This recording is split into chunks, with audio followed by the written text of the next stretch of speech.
Hello, welcome to the Jacksonville History Show. I'm Emily Retherford Lisska, and we have an exciting show for you.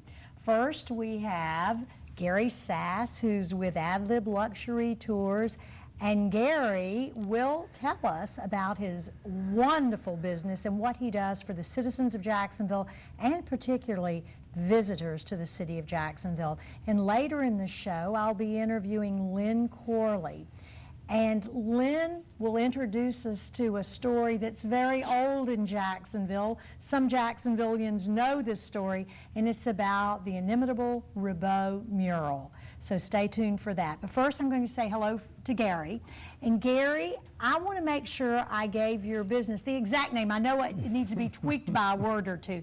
So you've been in business here in Jacksonville as really an award-winning tour guide for a long time. Give me the exact name of your business. The exact name of our business, Emily, and by the way, thank you so much for having us here on the show, because we're big fans of the show. Thank you. But the exact name of our business is Adlib Luxury Tours and Transportation. Thank you. And I knew I left off the and transportation, because I always think of you as the go-to tour guide for Jacksonville, Florida, and surrounds. And in fact, as I recall, you really started giving tours in the historic city of St. Augustine, Amelia Island. And you know, you don't think of Jacksonville as much as the historic place, or others don't. I do, you do. And then, boom, the next thing you know, you're in Jacksonville, Florida, which thrilled me, because I thought, Jacksonville's arrived when we have private enterprise in the history tour business. So tell us just a little bit about your tour business, and as you do, you may want to start by telling us a little bit about your jacket. Well, this jacket, of course, is Andrew Jackson's uniform coat from the Battle of New Orleans in 1814. This is what he wore. And this same jacket is actually hanging in the Smithsonian Institute in Washington, D.C. Fortunately, there was enough pictures taken and description of it that I was able to get a professional designer to do this for me. But this is the perfect prop to have in downtown Jacksonville to do a tour. Albeit a little hot sometimes. A little hot. You're a good sport. But I love to tell the story of the jacket and how we got the name Jacksonville in front of our Andrew Jackson statue.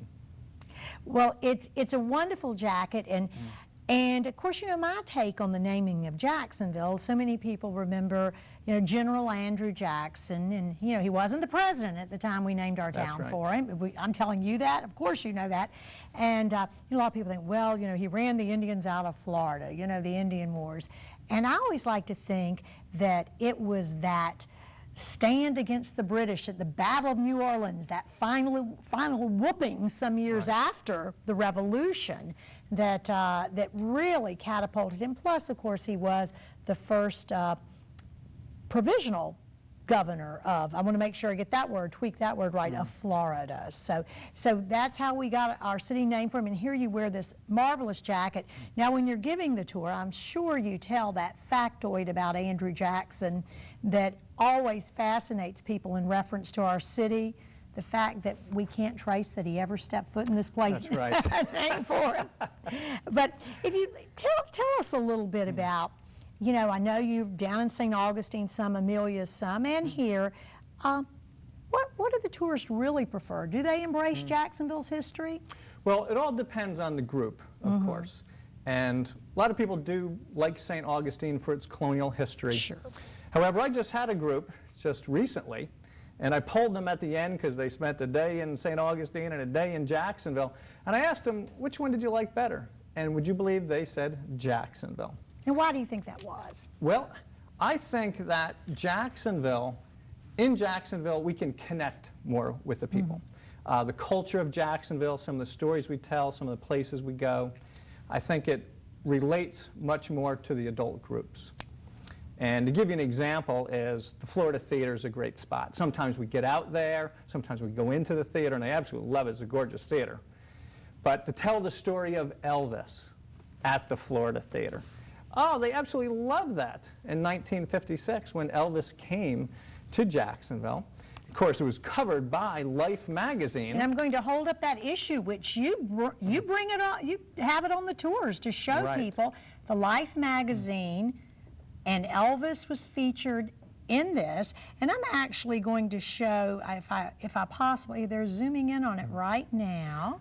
So the story of Elvis playing there, and the whole thing with the judge meeting him beforehand and all. Judge Marion Gooding. Judge Marion Gooding. But the seniors can all relate to that. They can all relate to Elvis coming. And I'm going to show some all of the uproar around Elvis Presley. And of course, the Florida Theater became famous then because it was covered in that story. And we have, and I know this is a little tricky what I'm asking the camera to do. This is Elvis at the Florida Theater. Am I right, August of '56? Did I get that right? That's correct. And, That's correct. And so Marion Gooding was there watching Elvis's gyrations, and this is exciting because he was going to threaten to end the show if it got too explicit, as I understand. And thank you so much for catching that. So, of course, you thrill people with that. Right. So between the stories that we tell, the places we go in Jacksonville, we have great restaurants with river views that they really enjoy. And there's not a lot of walking that they have to do. When I'm taking people on tours and they're getting out and back onto the bus, they don't have to do much walking in Jacksonville. So the bus drivers like it. The adult groups really enjoy it. And then we have fun things to do, like tastings in Jacksonville that we'll do like in the afternoon. Wonderful. So let's say after lunch, I'll bring them to Peterbrook Chocolate. Great local chocolatier. People love the chocolate-covered popcorn. Sometimes I may even take them up to Anheuser-Busch because they do the tours up there, and you can do a tasting up there. So in the end, people really enjoy a Jacksonville tour. There's so much to cover. And you know, people don't think of Jacksonville always as being a tourist town. Of course, we were in the 19th century. We were the go-to place for the Northeast, which was the big thriving part of our nation, and here we were the tourist destination. But you've been logging, you know, numbers in the last year or two, and give us an idea of the profile. How many countries actually you've counted of tour groups, and yeah, tell us about that. I actually track that and track all the different countries. We've done tours now for people from 49 different countries here in Jacksonville. So we get a number of international groups. I might hear about them through Florida State College at Jacksonville. Bowl School just a couple months ago had a group here from France. So we get lots of international travelers here to Jacksonville. And let's talk about some of what your tour groups can expect. And you'll it's clear now, you custom these tours, give people exactly what you think they would enjoy. But what can they expect sometimes, particularly on what I know is one of your most popular tours? I'm going to call it the Up and Down Tour, and that is so wrong. Clean that up for me. Well, we do driving tours in Jacksonville. We also do walking tours in Jacksonville. And that's the one I'll relate a little bit to right now. And it's the top to bottom tour. You're close, very close, the top to bottom tour. Thank you. Because the top is we go up to the rooftop of the Florida Theater building. And I mean, it's a gorgeous building to begin with, and then to go out on the rooftop and see the North Bank from the roof is very special. And that's not open to the public. The security guard has to come in and open that up for us. But beautiful view up there, and that's the top. Well, the bottom is our secret underground tunnels that are below the city. So the banks had built these underground tunnels and these underground vaults, and once again, a security guard has got to open this up for us. And where we go in is the old Atlantic National Bank building. Of course, that's a very historic building in itself, tallest building in Florida when it was built, gorgeous building. And we go on in there and go down into the basement. Security guard opens up another tunnel for us down there, and we go down there and end up in one of these big, giant Diebold vaults. And I get a lot of calls about this. Speaking of that, the viewers need to know how they can take one of your tours, and there are optional ways to do this. So give people an idea how to take one of your tours.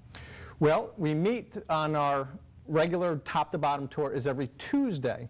So we meet at the Jacksonville Landing escalators, at the bottom of the escalators, every Tuesday at 10 a.m. tour goes for about an hour and 45 minutes. So that's offered to the public, general public, every Tuesday. Or if anyone wants to call us, which you can go out to our website, out to the adlibtours.com website, or go out to our Facebook page, which is the Jacksonville Walking Tours Facebook page. You can also request to go out on your own private group if you have 8 or more people. Clubs, organizations. Exactly. So every week we're doing tours for organizations. Right now the American cruise ships are docking in downtown Jacksonville. They're asking us for tours. Out in Ponte Vedra, the Del Webb community that's out there, Del Webb Ponte Vedra, they've signed up for 5 different tours just going on our Jacksonville walking tour because it was so popular within that community. And you have lots of wonderful pieces here that relate to your tours, the good old King Edward cigar box, one of the vintage grapefruit spoons that were so popular in Jacksonville's history. But we only have about 3 minutes left. So I'd like to sort of touch on, you're very interactive with your groups. I've been on your tours. I know how good you are, and I'm very selective about my Jacksonville history and the way it's told. But let's touch on one of the dollar bill. The dollar bill. And you challenge, tell about this. That's right. I challenge people on the tour because I want to make it very interactive. And I hand them the dollar bill. Okay. And I'll say, tell me what words are missing on this dollar bill. Okay. Of course, they'll look it over. Now, my older senior groups, they're right on it. They're right on it, and it doesn't take them long to get it. My younger groups, when I have younger folks, it takes them a long time. But the older folks will look over the dollar and they'll say, it's missing the words, "In God we trust." Yes, and tell them why that's Jacksonville related. So I like to do this story and do this little contest when we're walking through Hemming Plaza. Because, of course, right in Hemming Plaza is the Charlie Bennett statue. Of course, Charlie Bennett, longtime congressman from Jacksonville. He was in Congress for 44 years. And down at the bottom of his statue, it says, "In God we trust." And, of course, I had to look up why that was. Sure. And when I looked it up, I was like, wow, he sponsored that bill. Yes, he did. And one of the great contributions he's made to not just Jacksonville, but to the whole U.S. And Charlie Bennett is really the power behind our next segment, or one of the powers. And we'll be talking about the 450th anniversary of Jean Ribault's landing at the St. Johns River, and very pertinent in our next segment. And Charlie Bennett, of course, promoted that fabulous piece of our history. And thank you for promoting it in this special way, too. I want to thank you. We didn't get to so many things you have, so I'm inviting you back. I want to thank you for everything you do to promote and tell the unique story of Jacksonville, Florida. You do it superbly, and I feel like our city and our city's history has really arrived when we have private enterprise out there thinking our story is worthy of telling. Thank you, Gary, for all you do. We appreciate it. I salute you as Andrew Jackson and as a teller of Jacksonville history. Thank you. Thank you. Stay with us. We'll be right back with Lynn Corley, and we're going to talk a little bit about Charlie Bennett, the congressman from Jacksonville for 44 years, and a legacy that he's a part of, that wonderful Ribault mural that we have today. Thanks so much. We'll be right back.